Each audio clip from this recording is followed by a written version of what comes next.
রাতে একাকী খোলা তরবারি নিয়ে মদিনার শহরে এবং আশেপাশে উনি একা পাহারা দিতেন। চিল্লা বলেন না সুবহানাল্লাহ। খলিফাতে মুসলিমিন আমিরুল মুমিনিন হযরত ওমর ফারুক রাদিয়াল্লাহু তাআলা আনহু রাতে পাহাড়ের তলদেশে যায় দেখে এক পাহাড়ের গুহার ভিতরে কান্নার আওয়াজ। খলিফাতে মুসলিমিন আমিরুল মুমিনিন সালাম দিয়ে বললেন, আসসালামু আলাইকুম ওয়া রাহমাতুল্লাহি ওয়া বারাকাতুহু। কে? কান্নার আওয়াজ কেন? একটা তাঁবুর ভিতর থেকে আওয়াজ এলো।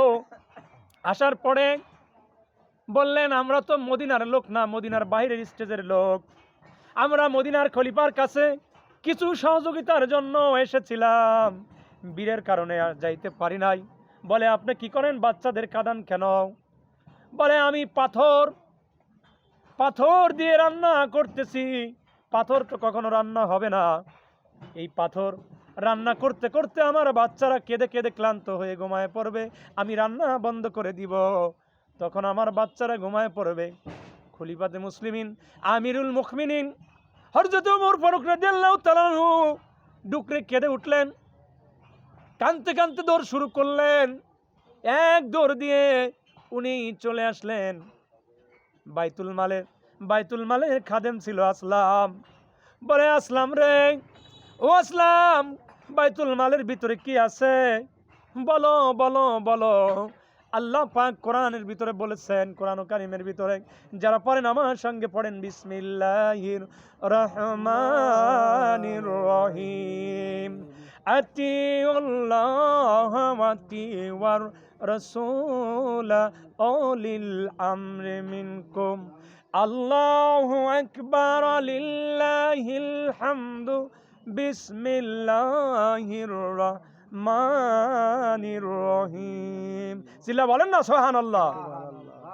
আল্লাহ পাক বলেন, আতিউল্লাহ ওয়া আতিউর রাসূল উলিল আমরি মিনকুম। চিল্লা বলেন না সুবহানাল্লাহ। বন্ধুরে আমার, ওই জামানার শ্রেষ্ঠতম আমির ছিল আমিরুল মুমিনিন হযরত ওমর ফারুক রাদিয়াল্লাহু তাআলা আনহু।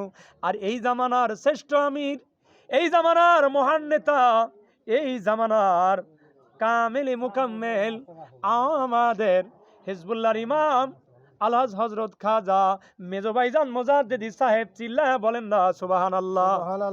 মহব্বতে বলেন না সুবহানাল্লাহ। ভালোবেসে বলেন না সুবহানাল্লাহ। বন্ধুরা আমার, কোরআনে দলিল আছে নাকি? না আমি বানায়া বলছি? আতিউল্লাহ আতিউর রাসূল উলিল আমরি মিনকুম। চিল্লা বলেন না সুবহানাল্লাহ।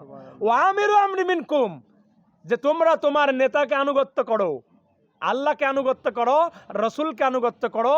উলিল আমরের ব্যাখ্যায় আব্দুল্লাহ ইবনে আব্বাস রাইসুল মুফাসসিরিন বলা হয়, নবীজির আপন চাচাতো ভাই আব্দুল্লাহ ইবনে আব্বাস এবং মা আয়েশা সিদ্দিকাকে আমিরুল মুমিনিন বলা হয়। চিল্লা বলেন না সুবহানাল্লাহ। বন্ধুরে আমার, জাকের পার্টি শ্রেষ্ঠতম মুসলিম জাহানের মহান আমির, এতে কোনো সন্দেহ নাই, এতে কোনো ভুল নাই। চিল্লা বলেন না সুবহানাল্লাহ। রাখে আল্লাহ, মারে কে? মারে আল্লাহ, রাখে কে? হায়াতের মালিক আল্লাহ, মৌতের মালিক আল্লাহ। যদি মরে যাই কোনো দুঃখ নাই, তবে কোনো বাতিলের কাছে, কোন মুনাফিকের কাছে মাথা নত আমি অধম কাউসার করব না। চিল্লা বলেন না সুবহানাল্লাহ। নারায়ে তাকবীর, আল্লাহু আকবার। ফরিদপুরি জিন্দাবাদ, মিয়া ভাইজান মুজাদ্দিদি জিন্দাবাদ, মেজো ভাইজান মুজাদ্দিদি জিন্দাবাদ, জাকের পার্টি জিন্দাবাদ, কালুখালী উপজেলা জিন্দাবাদ, মকসেদ ভাইয়ের বাড়ি জিন্দাবাদ। নারায়ে তাকবীর, আল্লাহু আকবার। বন্ধুরা আমার, মুসলিম জাহানের খলিফাতে